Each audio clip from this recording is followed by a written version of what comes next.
before we get to that new Manchester United man, Ruben Amorim and his sporting boys, big news, everybody. We've been nominated for Podcast of the Year at the Football Supporters Association Awards. It's one of the biggest awards nights in the football calendar. Come on! So we are absolutely delighted to be nominated. However, we have never been able to bring home the trophy.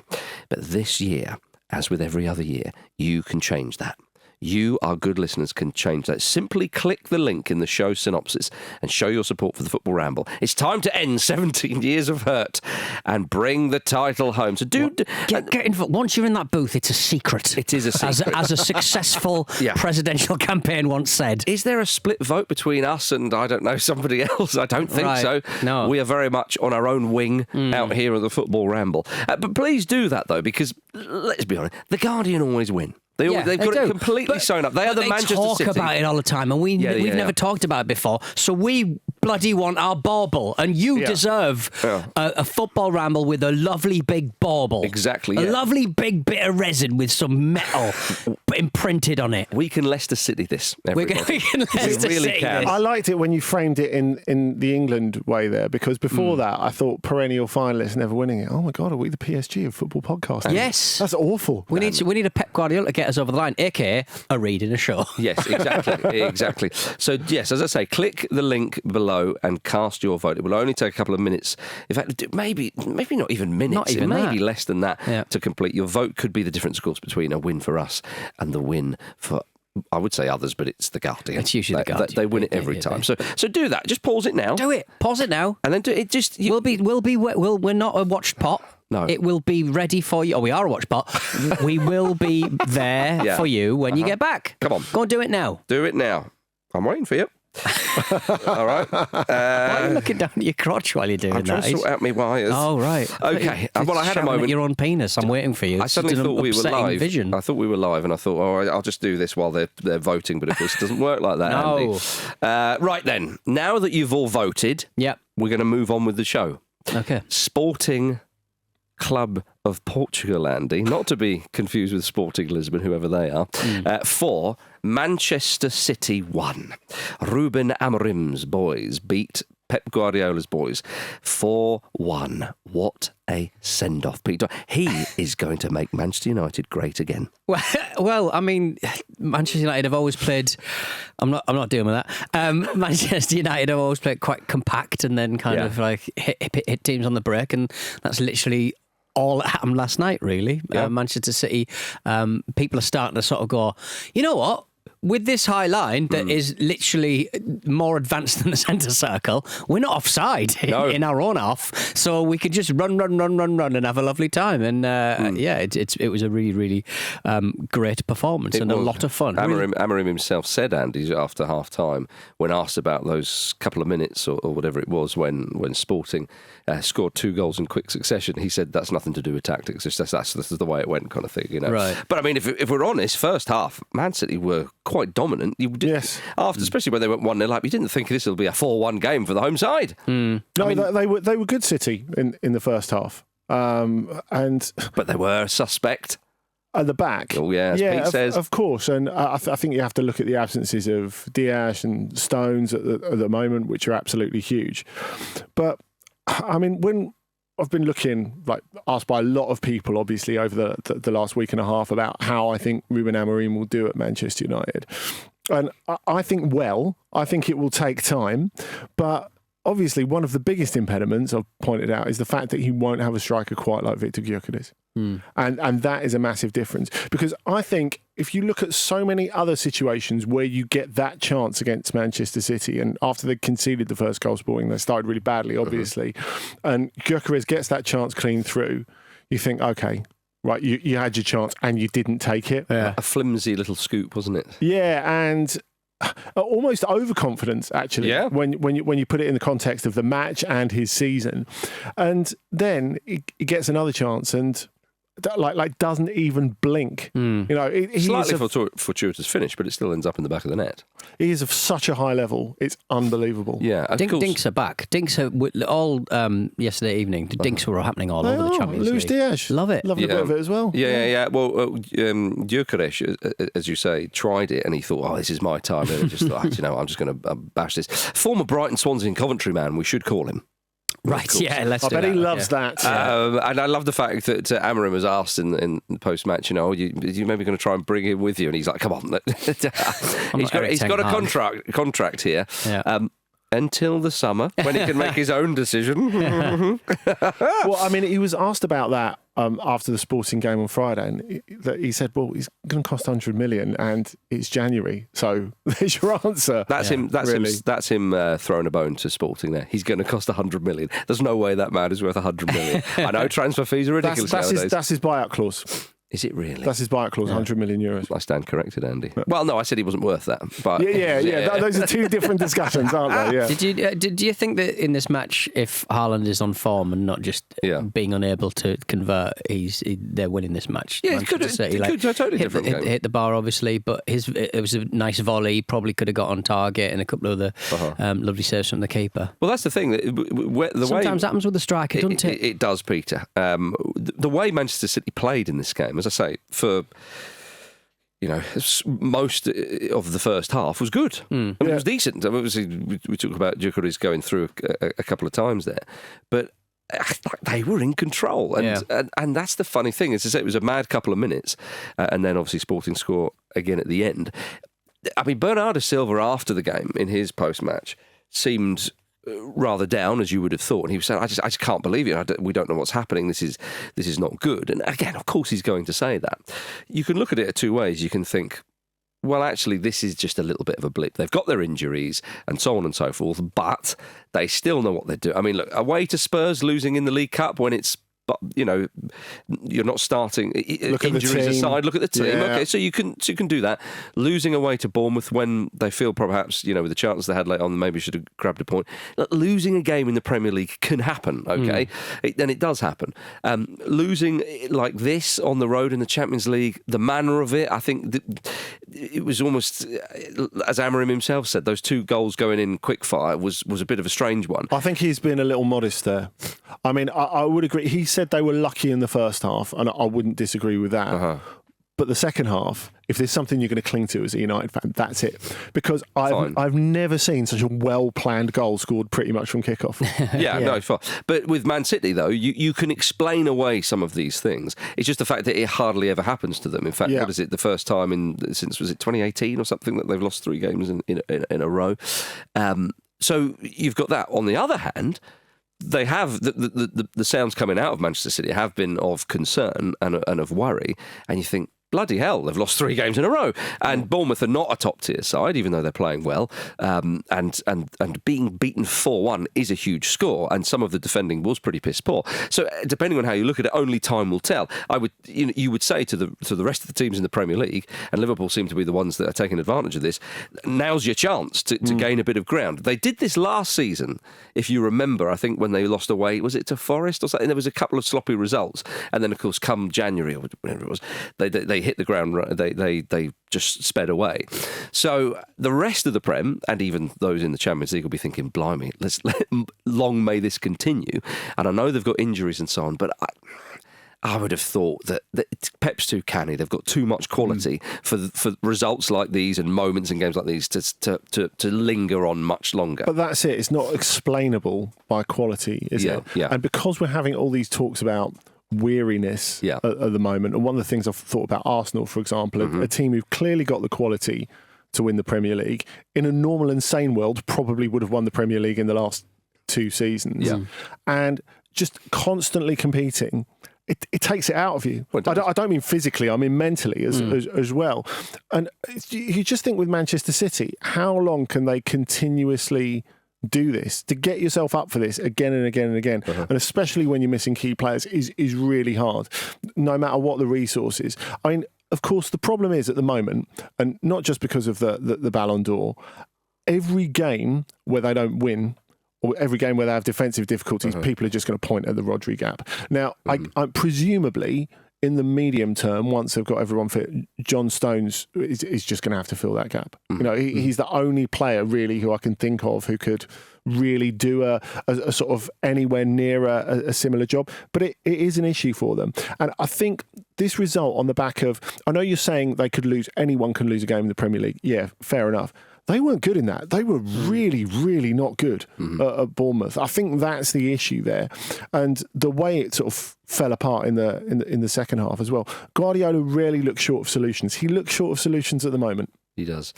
So get your votes in for the FSAs. Yeah, they can be got at. That's all I'm saying. Exactly. It's a changing of the guard all round, and we hope that the Football Ramble are a part of that. Of course, they're away to Brighton on the weekend. Manchester City. Will the sea air re-energise them, or will Brighton be thinking, I fancy this. Will Danny Welbeck be thinking, I think of all the coaches who haven't really looked as smug as they might have done about beating Manchester City over the last week, I think Fabian Hürzeler would look quite smug about it. Yeah. No, that's fair. Well, you're not happy for Iraola? I didn't say I wasn't happy for him. I said he didn't look smug about it. Oh, okay, fair enough. Before the game between Sporting and Man City, Amorim said, if we win, then they'll think the new Alex Ferguson has arrived. Yeah, well, got rid of the old one, so fine. So they need a new one. They need a new one, yeah. You can't do the meme makers work for them, I would say. Could we look... I mean, let's have a projection, which seems to be the thing to do today. Someone at Lad Bible is now currently putting the head of Ruben Amorim on the body of Sir Alex Ferguson. Yeah, you can be clear that is exactly what's happening. That's what's happened. That's what's happening.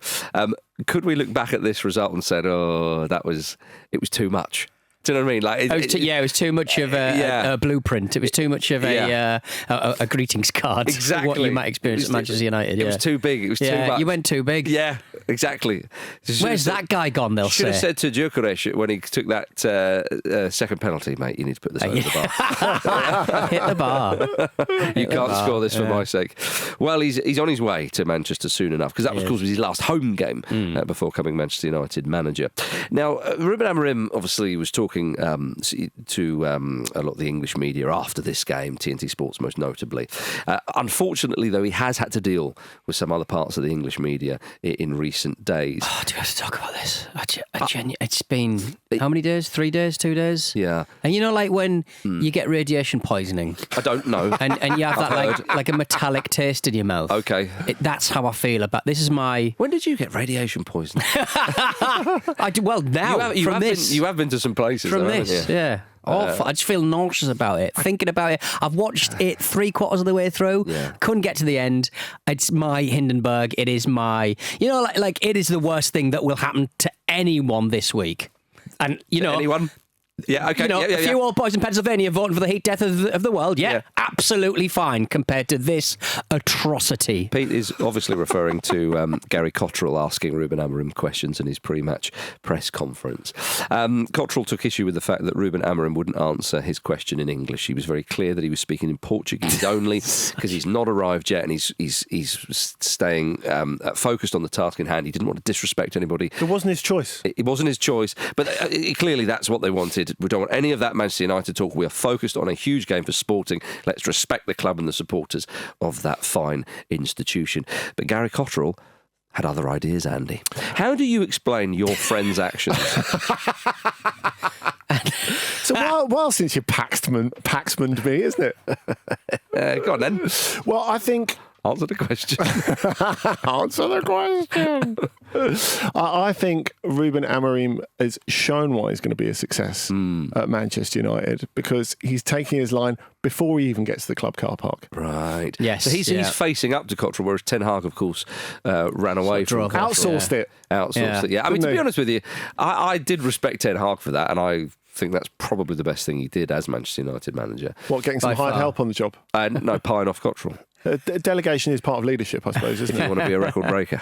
But if with Gary Cotterill, though, it is a little bit of a warning to Amorim as to what's to come when he arrives in England. But what are the Portuguese media like? Because we all often slag our own media off, understandably. But we know they're a bit mad in Spain. El Chiringuito, obviously, at the forefront of that kind of crap. But what about in Portugal?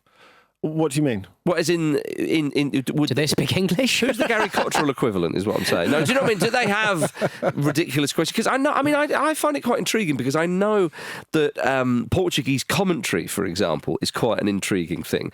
You often have, would it be like a journalist on co-coms or something like that? Yes. Which some people would prefer to Noel Gallagher, quite frankly. Yeah, but it was on co-coms. For Second worst thing that's happened this week. Didn't even bring his guitar. No.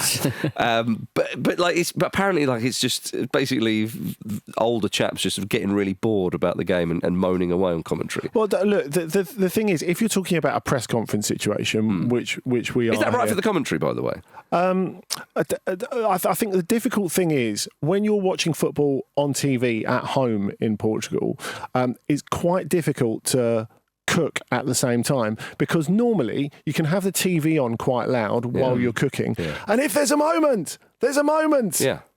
You kind of know you have to rush through, and you're missing something. But it's quite monotone. It's more monotone. Because people think it would be Which more is a like problem. Spanish commentary, which is quite excitable. It's not. No, it's not. Yes, exactly. It's not. Because they're different countries. Chill They 2000. really are. Yeah. They really are. But I think if we're talking about the press conference aspect of it, We are. Since he's been appointed Manchester United manager, and before he was appointed Manchester United manager, he has had quite a forensic going over from the Portuguese press. And so when he talked about, I feel it's respectful to be, clear on what's happening. This was when he'd just been appointed on Manchester United. A forensic for going Manchester over United. is fine. I'm trying to say, do you get a lot of wankers in the press conferences in Portugal? Well, I guess that depends on the perception, doesn't it? Because from his perspective, I was going to say when he was saying about, it was important to come to a decision together and be honourable about it. And one of the journalists said back to him, "What, like when you went and spoke to West Ham last summer?" Yeah. And he's like, "Oh, that was totally different," and he didn't like that at all. So he has had a bit of that, but he has got a certain sang-froid. He can deal with that without blowing his top. The thing that made me laugh the most is when people have brought up to him, like now that they're looking forward in Portugal to what he's going to enjoy and what he's going to face in terms of differences in the Premier League, and they were talking about the tradition of coaches going for like a post-match drink together, for example, like having a post-match drink in the home manager's or head coach's office. And Amorim sat there and said, "Can you imagine me and Sergio Conceição having a glass of wine after the game, and everyone in the room piss themselves?" Yeah. Because they're enemies, are they? Well, they get into it. Does Amorim get access to Sir Alex Ferguson's wine cellar? Because obviously he was a big wine guy. We can't go around his house. Well, I just think there's probably like I don't think that's the there's deal. probably some choice bottles up for grabs in the. Is that what Ineos did? They were like, "Sir Alex, we're cost cutting, as you know. Yeah. We are going to have to use your wine cellar." Yeah, exactly. Yeah. for the dressing room. Yeah. Oh, look, Sam Allardyce is down here. I don't know. No. I don't know. But but Cotterill needs to. Yeah, I mean, I know how Andy avoided the question there, because he'll always protect back the journalism. a fellow journalist or broadcaster. But I can't. I don't even like the idea of that video being out there, because it makes me feel bad to be British. Does it? Yeah. Oh dear. I'd rather make a plaster cast of my dad's hog than watch that again. Challenge accepted. Coming up after this. Coming up after this. Could Frank Lampard be about to return to management? Oh.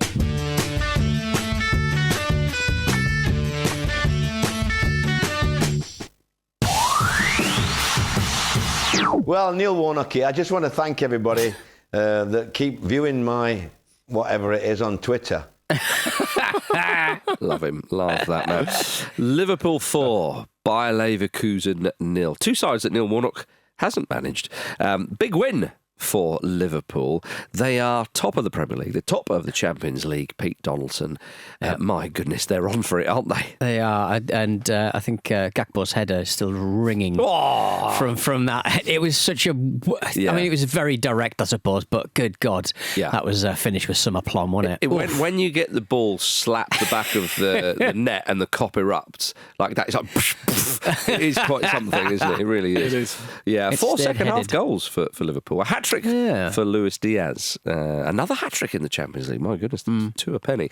Have that Xabi Alonso, Andy? Amazing. And what a reception he got, though. Yeah. It was really nice to see when he had the pre-match interview, the fans giving him his props. Of course, he's very modest. He's not a crowd milker, is he? Like a lot of, I guess, former Liverpool types. I'm thinking of Jurgen Klopp now, of course. And, yes. It's interesting because, of course, we're seeing a lot of editorials already about why Liverpool made the right choice in choosing Slot ahead of Xabi Alonso. Well, I think Xabi Alonso pretty much made the decision for them. Yes. But I don't think you can really put that on that one game. I mean, it was a fascinating game, I thought, because in the first half, Leverkusen were really good. Yeah, they played like a lot of sides do not dare to play at Anfield. They had good level of control. They had more possession. And then Liverpool, I mean, it's the bit where they kind of underline, A, that they're one of the very best sides in the world, and B, that they do have better players. Yeah. That is the thing. But that last 35, 40 minutes, I don't think many teams live with that. Oh, it was incredible. I mean, it was like vintage Liverpool. Extraordinary. It really was, yeah. All 4 goals, of course, came in the last half an hour. And you didn't think that was a 4-0 game at half-time, or even just before the hour mark. Last time Leverkusen conceded 4 goals in a game was October 2022. And they were properly shit back then, by the way. They were. They were like second bottom of the league. That's right, yeah. I mean, it seemed to be that their only kryptonite last season was Ademola Lookman. A wonderful season, unbeaten in the Bundesliga, won the German Cup, of course, and only lost out in the Europa League final. And you thought to yourself, bloody hell, what could they do in the Champions League? It's still early days, of course, and we know that the Champions League format this season is interesting, and goodness knows what they could do.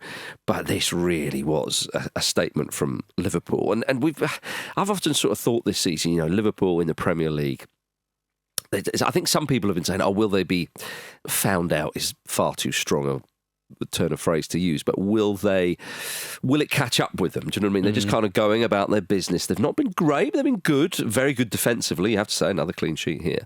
But will Man City and Arsenal, when they get going, are they going to do it? And as I say, they're going about their business in the Premier League, not getting out of third gear that much, and they're doing enough, and they're top of the league. And while others are slipping up, they're getting points and so on.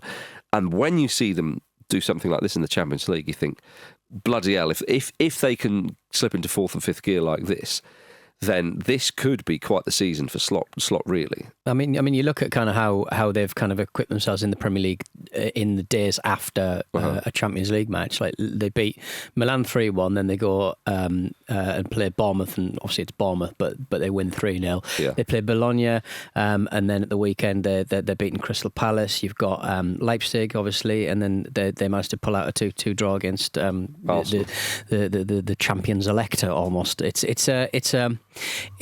They just seem to find these levels with a squad that's just not as chunky as others in the Premier League, and I'm loving watching them this season. They're great.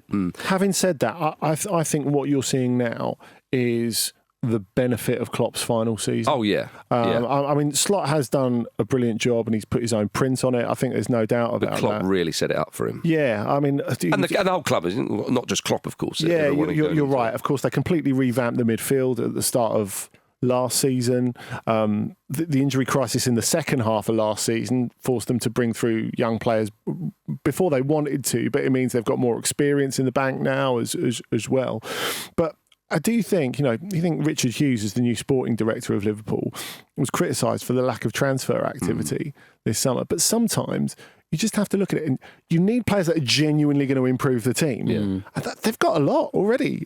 Like, you need extraordinary players who are going to cost a lot of money to come anywhere near improving that team. Yeah, and as I say, defensively they've been brilliant this season. Yeah, they have. But also they've got a lot of options up front, and Diaz and Gakpo, two superb players. I mean, I love Diaz. He's such a tenacious player. But hasn't always started in the Premier League. And Slot said, "Oh no, they're both starters for me." But due to the demands, he's very aware of this. Just a little bit of rotation, trying to keep people fresh. And at the moment, it's working. I mean, Liverpool 14 wins out of 16 under Slot so far. It's not too Shabby, is it, Andy?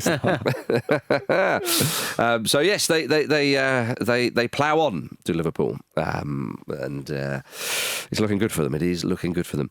Right. Mentioned Frank Lampard before we went for a break. He's emerged as a candidate for the Roma job. Haven't those fans suffered enough? I mean, Yes.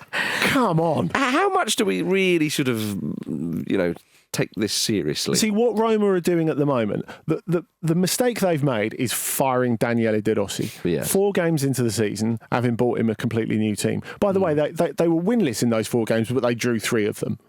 So they replace him with a quite unsuitable coach in Ivan Juric, who's getting a lot of stick there at the moment, and they expect to sack him during the international break.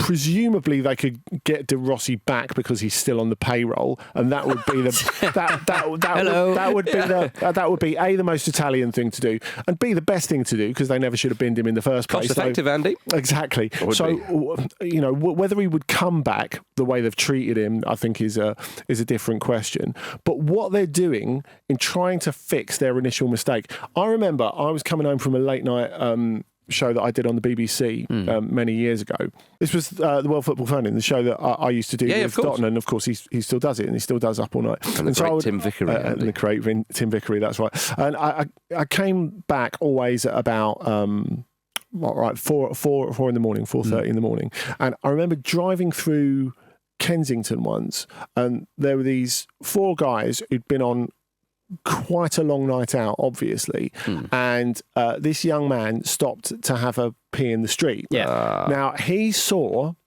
a police car driving the opposite way. So what he did is he tried to run away, but what he did is his trousers and pants fell all the way down. Yeah. He tripped over them and crashed into a bin. And so at that point where he's crashed into a bin and he's basically nude from the waist down, the police have to stop and arrest him. And obviously his mates have to... Run away, laughing. Which is exactly what they did. This was the first time you met Luke, wasn't it? But my point is, everything he did to try and sort of take a layer off the situation made it worse. Roma are that man at the moment. Just compounding issues, and now they reckon that Ranieri's in the frame, but then weirdly Lampard, because are they owned by the same people who involved in Everton at one point? Yeah, they've just buying Everton. They've had a recommendation. Even though Frank Lampard at Everton, he's their second worst manager in history. Well, statistically, apparently. I think so. Okay. Blimey. He had a very, very low win. I mean, he barely got over 50% at Chelsea. All you want is consistency of approach throughout the group, though, don't you? Yes. That's what you want. Poor old Frank. I think it's Frank's time to prove everybody wrong. Yeah. Mike Walker oversaw 6 victories in 35 games in 1994, and Frank Lampard managed 27.27%. Oh. Well, that was it. So what was Mike Walker's percentage? 17.14. Sorry. So he's the worst one. He's the worst one. Yeah. Okay. There you go. Well, it would be quite something if Roma went for Lampard, but I really don't think they will. Elsewhere in the Champions League last night, Celtic beat RB Leipzig 3-1. Great win for them. Beautiful. What a performance! That first goal where it floats in. I know, Galassi probably dived a little bit too early, and but I just think he expected the ball to travel a little bit quicker. Did you think it just sort of wafted in? It was it was like something that you would score with a penny floater, wasn't it? Yes, it was beautiful. Did you think he thought to himself, I'm going to shape, and the keeper's going to think I've crossed this, and when he's realised I haven't, it's going to be too late. But the way he sort of hit it was like I'm in a French square with a glass of icy lemonade and or an espresso or something, or one of Sir Alex Ferguson's wines, or one of Sir Alex Ferguson's wine. I'm just wafting it in an expensive suit, listening to Yaya music on my headphones. It was a glorious goal. Beautiful. Rod Stewart was in the crowd, obviously. He was enjoying it. Career best, enjoying himself, let's say. Have you ever seen Rod Stewart not enjoying himself? Well, I just think he's living his life the way that he wants to, I suppose. He's just having a good time. From the way that Pete is tiptoeing around this, I can tell he's the latest celebrity to have played football on the pitch in the backyard of Rod Oh Stewart's mansion. yeah. I had a kick around. Yeah. Did you? No, God, no. Why would I, what possible reason would I have to be in Rod Stewart's garden? That you were invited? Apart from we share the same tailor. They are, you see. We both like champagne. You've had some interesting encounters with some celebrities. That's over now. Yeah. You've been invited back once or twice. Yeah. And I just thought Rod might have been one of those. But as the commentator said when Kuhn scored that goal, Kuhn might, actually when he scored his second, Kuhn might just be elected as president of paradise tonight, the commentator said. Oh my God. That's Rod Stewart for one. So yeah, that's true. Yeah. Get him on, Coke. Get him on, yeah. That's what we want if you're going to go for him. But like, who are they going to be fearful of now? I mean, like, they're going to play Villa in the last Champions League match. Yes, Celtic, and that's potentially a dead rubber by that point for Villa because they're probably going to be through.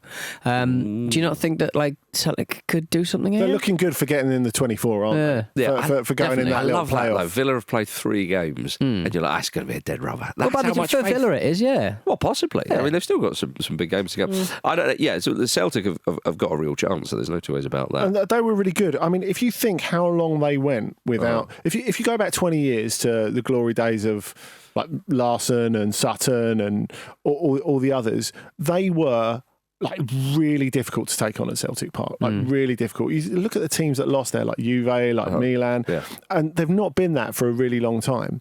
And if they can get to a point where they're actually difficult to play at Celtic Park again, well, that's huge. That gives them something, doesn't it? Oh, it does. And they were really good in this. I mean, if you think before the weekend, Leipzig hadn't lost in 19 Bundesliga games. They lost to Dortmund at the weekend. 19 Bundesliga games is over half a Bundesliga season. Yeah, they've only conceded, 5 goals in the league this season? Yeah. Have you seen, did you see how Hatate scored his goal? He was just genuinely surprised it went in. He was like, I can't believe I just did that. Yeah, brilliant. Yeah. He loved it. It was wonderful.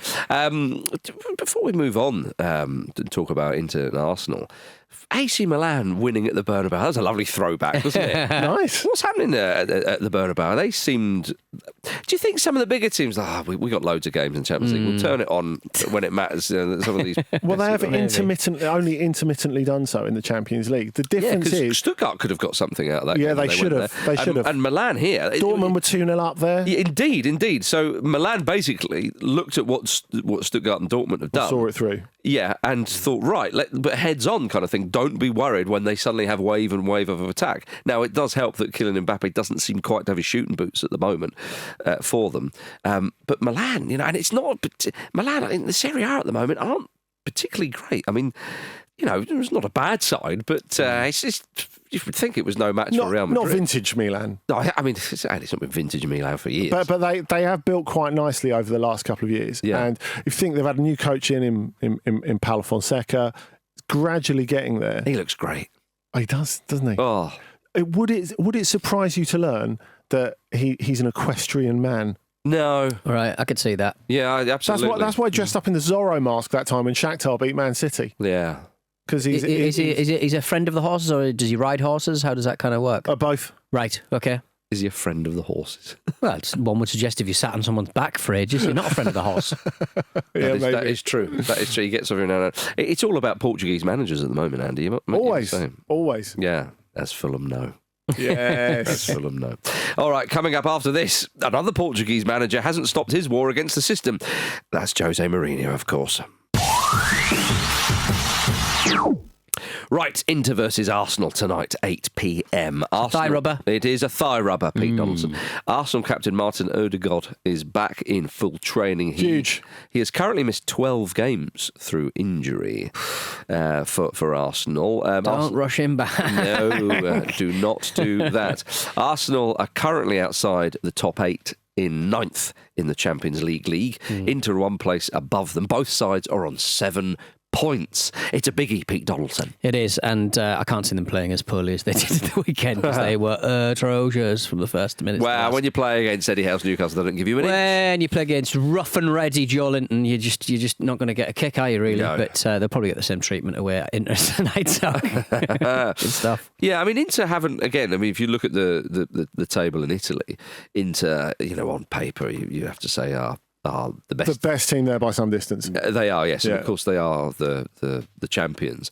But they're not doing brilliantly this season in Serie A. You'd expect them to kind of get going soon enough. Yes. They drew earlier in the Champions League away at Manchester City, which was pretty solid performance, you have to say, before Man City with all the injuries and so on. Dare I suggest, Andy, I think Inter are favourites tonight. I think you can suggest that. Yeah. I think they've not been entirely convincing over the last couple of weeks. Neither have Arsenal, Andy. No, they've not. But they have to start somewhere. I mean, I think what you were saying about Odegaard is important. He has been a massive miss. And people look at it from a creativity perspective. But as Vish has often pointed out very wisely on here, that the effect he has in terms of their bite, a creative player who presses like he does, he really enables Arsenal to keep their shape as well. And as Pete says, that's what they really, really lacked at Newcastle. Got to have a plan B. Like the amount of games Odegaard. This is the thing that's really surprising me. They have looked a bit disjointed. They've got enough midfielders in there to restructure it. I understand if you're one of your best players. But other big teams get over it. Yeah, exactly. Because you get injuries. Yeah, totally. Yeah. I think it was a head issue at the weekend as well. Just people losing concentration at the back, and Newcastle took advantage. I just think it's Arteta is just going to need his affirmation pillows in every nook. Yeah, possibly. Yeah, of the dressing room. I've just been a little bit disappointed with Arsenal since. I mean, this season they've not been great, but again, one player can make a big difference. But if you are fighting for a Premier League title, and if you fight for a Premier League title, you're also vying for the Champions League as well. I know it's not spoken as much, but it's true. Yeah, if you go for La Liga, maybe less so Bundesliga, unless you're Bayern, of course. Even Inter in Serie A, in the Premier League, if you're one of the best teams, it's a given. If you're one of the three best teams, which they are, and you're right. If you wanted to make a comparison, until the weekend, Inter had been out without Hakan Çalhanoğlu for a while, who's a massive tempo setter for them, and that they managed to get past it. Look, Inter are a better side than the one that got to the 2023 Champions League final by quite a long way. Yeah. They've come a long way since then. They got cut off early in last year's Champions League. Really, they should have got past Atletico Madrid and been in the quarterfinals at the very least. They're a contender for this competition. I don't think there's any doubt about that. Well, it's up for grabs, Andy, because Real Madrid are struggling. Man City is struggling as well. Is it Aston Villa's to lose? That's my question. Mug the strugglers. Yeah, That's exactly. what we say. Did you see that Emmanuel Petit said Arsenal should sign Paul Pogba? What do you think of that, Petey? We've all had a drink, haven't we? Lord alive. It won't be Edu doing it, I think, is the interesting thing. Well, I think I love the thought of, where does Emmanuel Petit get booked, Andy? Or do people just go around his house and he just shouts stuff down from his window? Yeah, I think this great. That's excellent. Magic 8-ball of opinions, isn't it? Bit of clickbait there. Cloudy. But this will be Arsenal's first game since it was announced Edu is leaving the club. The players are said to be shocked at his departure. Were you shocked, Mr. Brassel? Yes. Although Arsenal have clearly known it's coming for a little while. And he's been such a close ally of Arteta. It is a big deal. Having said that, the restructuring of the club in the last couple of years has been such that we often talk about head coaches rather than managers.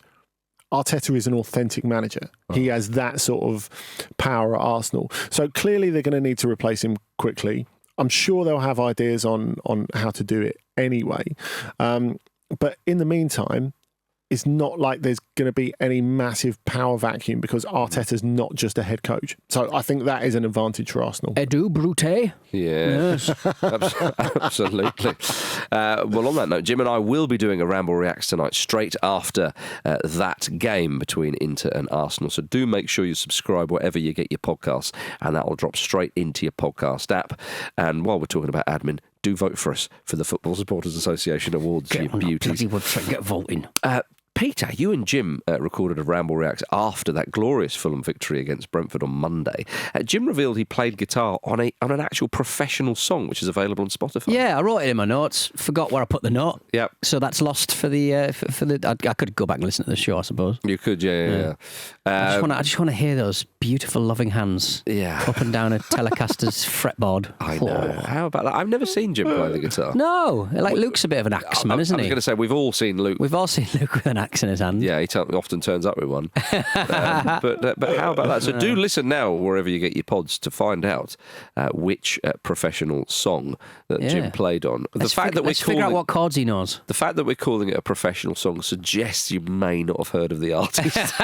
It's a professional song. It's on Spotify. Yeah. See, to me, that implies, like, if it's a couple of chords, it implies that he's probably played in an Oasis B-side. Track. Because they've been through a lot of other members that aren't Liam and Noel, haven't they? It's definitely not Oasis. I think it's Weird Al Yankovic. Right. Okay. Anyway, you'll find out if you listen. Have you done a keyboard flourish for Pulp, Peter? No, I've never dirted me paws on a Moog. You did that. You have. What was that? There was a video I saw of you at Abbey Road. Right. No, don't worry. And I wouldn't mention that. Abbey Road, it's not uncut. And were you introducing a band or something? But there was a crowd of people there. Yeah, there's a crowd of people. There's a little gigging place. The radio station I worked for was doing a lot of gigs at Abbey Road, the legendary Abbey Road. Yeah, because there is Beatles recorded. Yeah, there's a little sort of venue type area in the studio. It's not just a studio. No, it was in one of the studios. Oh, it was in one of the studios. So I came on stage to introduce a band. But obviously, it was an unsigned artist band, so nobody really knew who the unsigned artists were. Yeah. So I just sat down on the piano and started playing. Like I was one of the acts. Yeah. I was going, I'm not one of the acts. And then you jumped up and went, I'm only joking. I'm only joking, guys. They were like, thank goodness for that. Never mind. Oh, dear. Right, tonight at 5:45, early kickoff. What? Why? Because we can watch more than one game. Brugge's only an hour ahead, aren't they? Yeah, I know, yeah. What's going on there, then? Think about it. You can go for Mall Free afterwards. You can go for a Mall Free afterwards. That's true. Some delicious chocolate. Club Brugge, or Club Brugge, as they insist on being pronounced, against Aston Villa tonight. Villa look to continue their 100% record in the Champions League. Of course, the domestic form has been less than convincing. They've only one win in their last 6 games. That suggests to me that Emery is prioritising the big one. Is this just not the man-certification of the Premier League? Like, you just expect teams to win every single bloody match. Yes, That's not how football works, is it? Not normally, no. I mean, Villa in this competition, it has been wonderful. Let's be quite frank. And I think as well that if you can finish in that top 8, you don't have to do a couple of pesky playoff games, of course. Which will be a massive deal to Villa particularly, I would say. Yes. Do you think that kind of as a reputation raiser and a finance generator, working really hard for a Champions League run is just way more cost effective than doing it in the Premier League? Well, yeah, I did wonder this. I mean, cost effective perhaps. With the best manager to do it. Yeah, well, indeed. So I think, I don't know about the sort of the cost effective. Good evening, argument. Good afternoon, more like 5:45. Rubbish. 4:45 here. Yeah. No. Or is it not? No, it's 5:45. Oh, I thought you said they were an hour ahead. They are an hour ahead, but that's 6:45 for them, which is still too bloody early. You're absolutely right. I'll not have it. You're absolutely right. Birmingham is on Greenwich Mean Time. I forgot. So yes, I think but go back to what you said about the prioritising and so on. Like realistically, to win the Premier League, as you say. The way Manchester City under Pep Guardiola have done it, you have to be perfect. And look at Arsenal in the last couple of seasons. Will Aston Villa win the Premier League? Like, almost certainly not. But that's not really the question, is it? For Villa, it's can they give the Champions League a good go whilst qualifying for it again? Because they're unlikely to win the Champions League. Yeah. And if they go really deep into the Champions League, they're unlikely to make the top 4 as well. That's the quandary, I would say. But do you not think, though, they'll have that dead rubber against Celtic. They can take that foot off the gas then, can't they? They can have a rest then. Do you not think, though, I know this is almost, it's a bordering on pointless question, but they're more like, this is the thing with the Premier League, with Guardiola, and what now slots Liverpool and Arteta's Arsenal. It's easier to win the Champions League than it is to win the Premier League. I wouldn't say easier. Maybe not that. You can say that. All right. It's less games and it's a cup competition. Compared to the Premier League, the Champions League is a piece of piss. It's the MLS Cup that we disrespect constantly. No, I just think, though, that I think there's something to be said for that. Definitely. I think your points as well, Peter. Because again, if you can leapfrog, if you can finish in the top 8, what do you go straight to the? Is it second round or quarter final? You go. The round of 16, isn't it? To the round of 16. Round of 16, of course it is. Yeah. one-off games and so on, when you look around the A continent. tidy draw. If you're saying you could see Villa winning the Champions League more than the Premier League, I totally agree with you. Yeah. Excellent. And not just because of their history, but the other the more you look at that statement, the less huge it sounds. If anybody wants to come at me, I just defer you to Andy Brassel. Andy. But I think the other thing we have to point out, when I was saying it's going to be super difficult to go deep in the competition and make the top four. No, I mean, that's definitely true, yeah. Of course, there's the extra place, which I know it's an early stage. England would have got it in most previous years, didn't get it last year.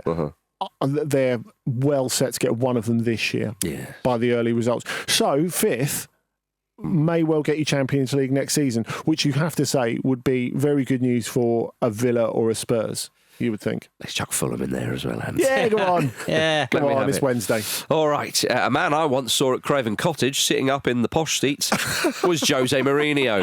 And that's where we finished today's show. A very personal link.